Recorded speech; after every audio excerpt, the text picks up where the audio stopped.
Assalamualaikum, hello Jackmania, jangan lupa like dan subscribe secara gratis bosku, terima kasih. Gue Persija, gue Champion.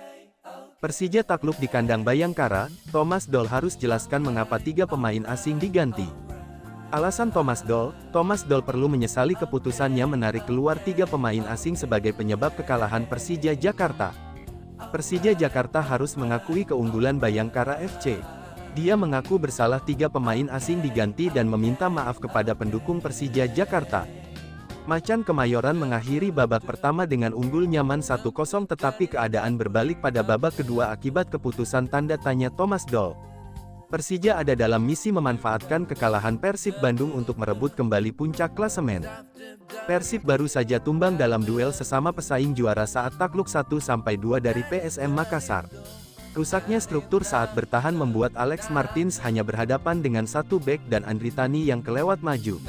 Hasilnya adalah tembakan 3 poin dari jarak 30 meter yang membuat Andri Tani tenggelam. 2-1. Hasil 2-1 membuat Persija terpaku di peringkat 2 dengan 47 poin, tertinggal 3 poin dari PSM di puncak klasemen.